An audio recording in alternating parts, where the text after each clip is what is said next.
I have a special tutorial for you today, and I hope you love it as much as I do. I really needed to use the most recent Mani X Me plates like ASAP, so this is the design that I came up with for this video. I'm going to start off with Lagoon Jelly from Cirque Colors as the base color for this look. I've already got the tips prepped before I started recording. So I'm just going to build this guy up to 2 coats to start with. And then we're actually going to add some magnetic pigment. And then we're going to add another coat to complete the jelly sandwich. And then we're going to add some chrome. I kind of forgot what step I was on, and I ended up putting some chrome underneath the magnetic pigment layer instead of on top of it. But I do think it looks really cool underneath it, so it's a happy accident for future inspirations. It kind of like shines through in a glowy effect, and it looks really pretty. I'm using Holo Taco's magnetic taco for the cat eye layer, and since it's regular polish, I am going to basically move the wand around for about a minute per tip to hold on to the effect.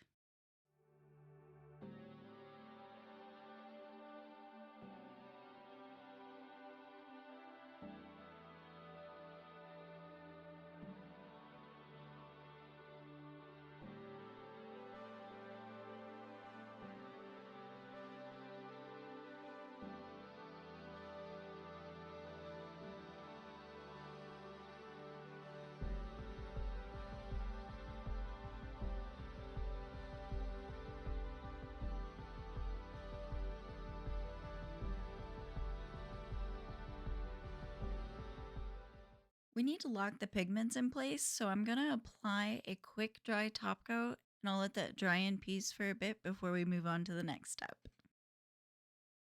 You also have to magnetize during the top coat layer to prevent the pigments from shifting around too much or dispersing completely, essentially losing the effect altogether.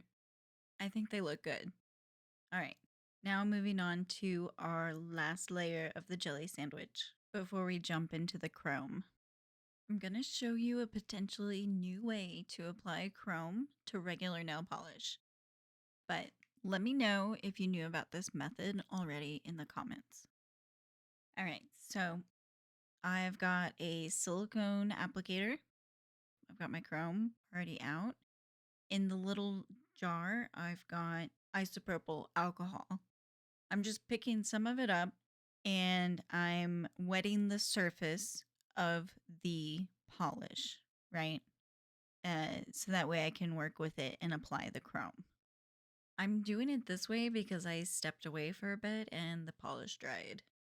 So this is basically thinning out the polish layer temporarily by replacing the solvent bits that had already evaporated, thus making the surface tacky, and now I can get chrome to stick to it. I'm not applying a ton of pressure. It's more like gently gliding the brush over the surface. And then when I start applying the chrome, I'm doing more of a pat pat method instead of like dragging or rubbing it in. I'm kind of just tapping it onto the surface everywhere.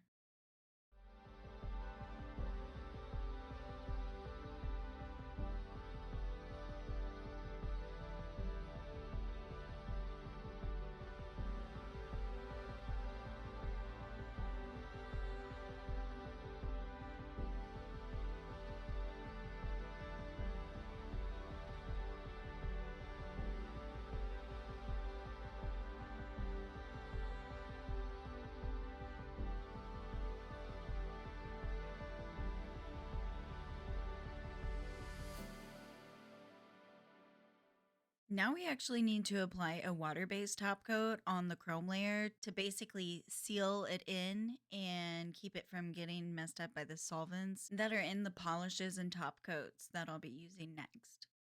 I'm going to use Maniology plates MXM 171 or Lotus Mirror and also MXM 172 Floating Mirage for this design.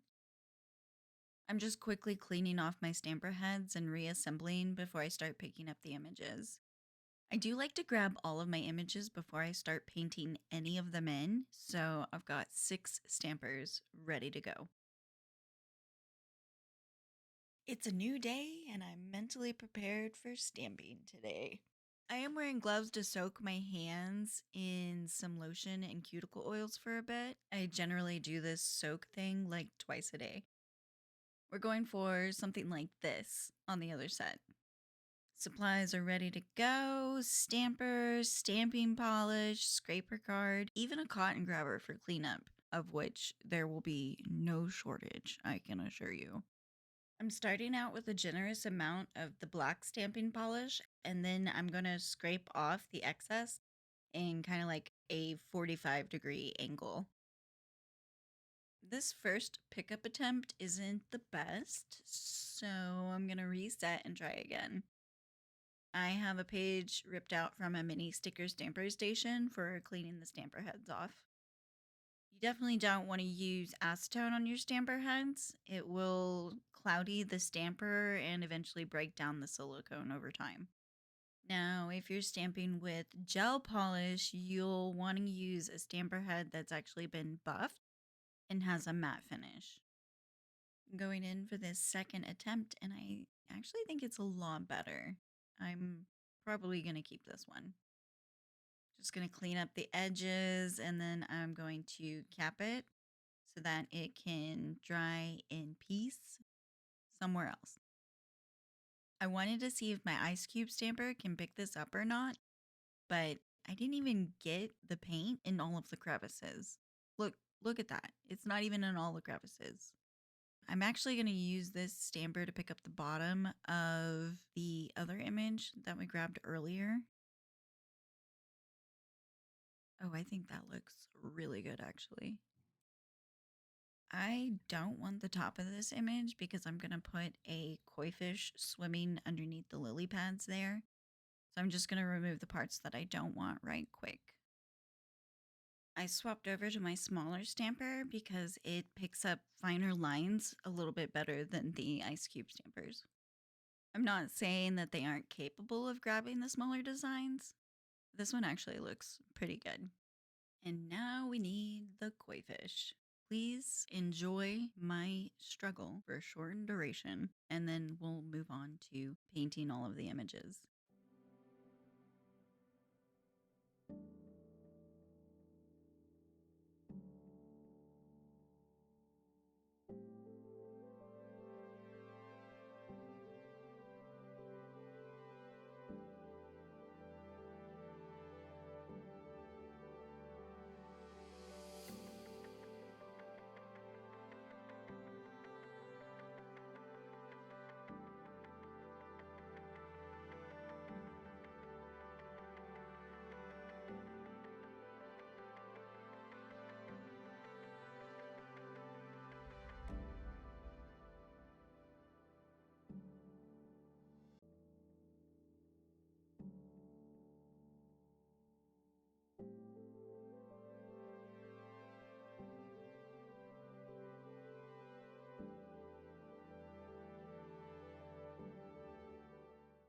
Yes, it is another day, another hand soaking, and we are finally getting to the reverse stamping of it all.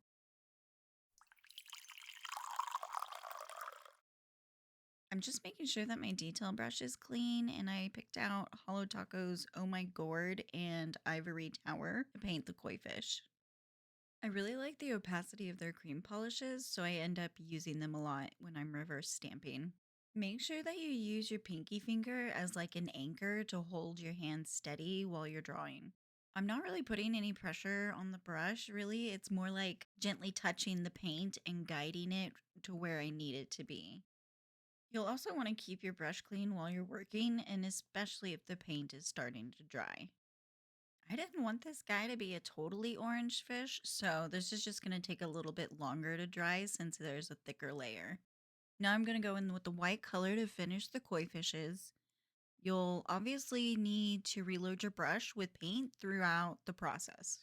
I'm just grabbing it straight from the bottle, but you can also put some on a palette and just refill your brush from there. When I first started reverse stamping, I had trouble using a brush to transfer the paint. I always end up smudging the design.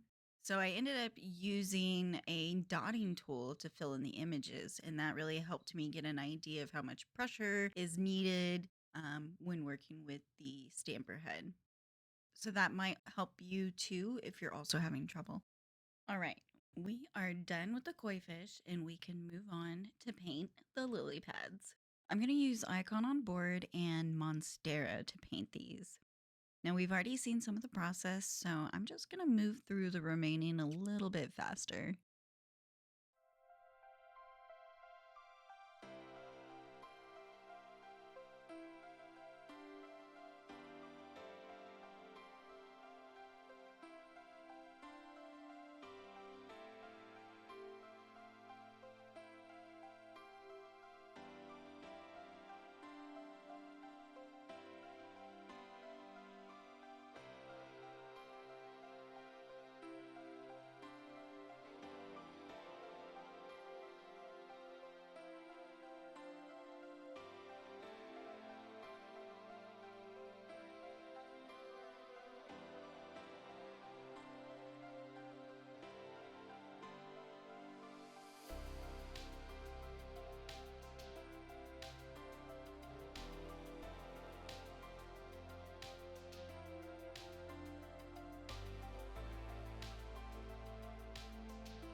Okay, they are dry, and I'm going to transfer them using the Orly Bonder base coat.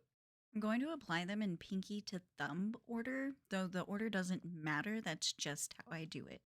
I want to get an idea of where I will be placing the image before I apply the sticky base. And then now I'm going to go in with the layer of the Bonder base coat, and I'm going to let it sit for around 45 seconds. And then I'm going to carefully transfer the image. You can also kind of see when the sticky base is ready by looking at the lines of the light reflections here. I have my arms stabilized on my desk so that I can apply even pressure and make sure there's no bends or wobbles with the image. I'm going to transfer two images on this nail tip, so it's going to be the only one that will have a deviation from the others in terms of transferring the images. I want the koi to be swimming underneath the lily pads and kind of peeking out. So I'm going to place the koi fish first, and then we'll circle back to put on a coat of smudge-free top coat before we add on the second image. That's going to protect it when I have to put the sticky base over it so the lilies don't have any issues sticking to the brush or smearing. Does that make sense? When I'm doing a full-size image, I like to place the stand on my desk so I can transfer it easier. There's going to be some cleanup since not all of it is going to fit on the tip, but that's okay. The bigger pieces can sort of be trimmed off. Now try to avoid pulling the image away from the tip if the base is still a bit wet. Um, I'm just going to go ahead and use acetone to clean up the rest of the edges.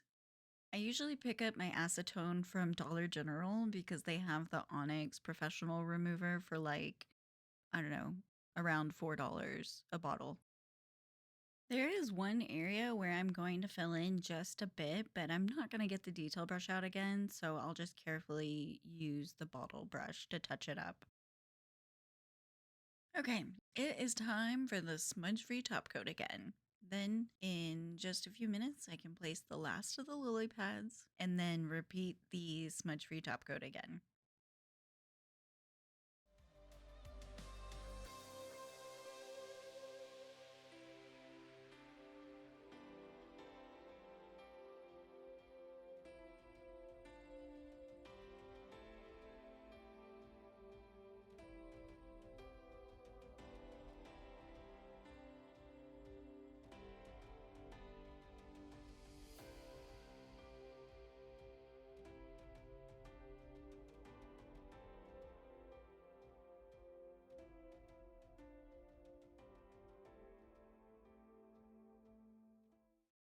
to gently smooth out the surface here, and then I'll clean up the edges and do the smudge-free top coat offline. We are at the last step before I finally pop them on and see how they look. I'm going to do a double top coat to smooth out any ridges and seal the design in place, but I didn't record the second top coat layer. And then I let them cure overnight, and I think they are beautiful.